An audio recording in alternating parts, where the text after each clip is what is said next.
అనుకుంటున్నాం. చదువుకుంటే ఉద్యోగం వచ్చినా రాకపోయినా క్రీడాకారులుగా రాణిస్తే మాత్రం గ్యారెంటీగా ఉద్యోగం వస్తుంది. మీరు చాలా మందిని చూడండి, ఉద్యోగాలతో పాటు నేను నిన్ననే క్రికెటర్ సిరాజ్కి ఇంటి స్థలంతో పాటు గ్రూప్ 1 ఉద్యోగం ఇస్తా అని చెప్పిన.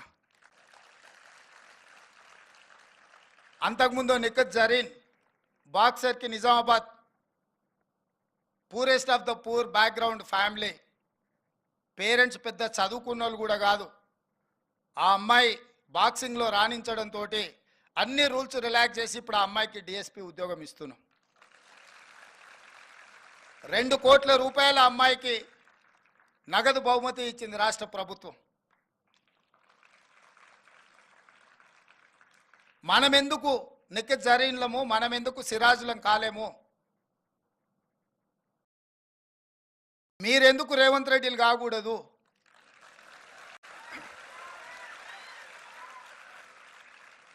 మేమేమి అమెరికన్ యూనివర్సిటీలను ఆక్స్ఫర్డ్ యూనివర్సిటీలను చదువుకొని ముఖ్యమంత్రి కాలే. జెడ్పీహెచ్ఎస్ జిల్లా పరిషత్ హై స్కూల్ గవర్నమెంట్ స్కూల్లో చదువుకొని నల్లమల్ల అడవులో ఒక మారుమూల గ్రామం నుంచి సొంత ఊర్లో 5వ తరగతి వరకు చదువుకొని 6 కిలోమీటర్లు నడుచుకుంటూ పోయి హై స్కూల్ చదువుకొని అక్కడి నుంచి ప్రభుత్వ జూనియర్ కాలేజీలో చదువుకొని డిగ్రీ కంప్లీట్ చేసి ఒక పట్టుదలతోని ఫోకస్డ్గా పనిచేసినాం కాబట్టి ఈరోజు తెలంగాణ రాష్ట్రానికి ముఖ్యమంత్రి అయిన.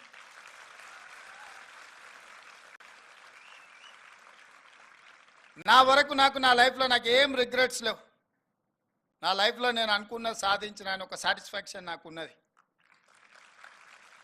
దీనికి నేనేం కార్పొరేట్ స్కూల్లో చదువుకోలేదు, లేకపోతే అమెరికన్ యూనివర్సిటీలను ఆక్స్ఫర్డ్ యూనివర్సిటీలను నేను మాస్టర్స్ చేసి రాలే.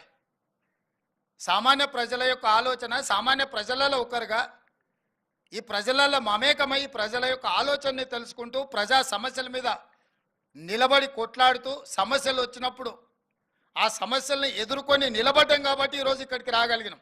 సమస్యలు వచ్చినప్పుడు లొంగిపోయో, ఆ సమస్యల్ని చూసి పారిపోయో, సమస్యలకు భయపడి మనము ఈ వృత్తిని వదిలేస్తే ఇక్కడి వరకు రాణించలేము. నేను కూడా అందుకే ఈ తరానికి చెప్తున్నా,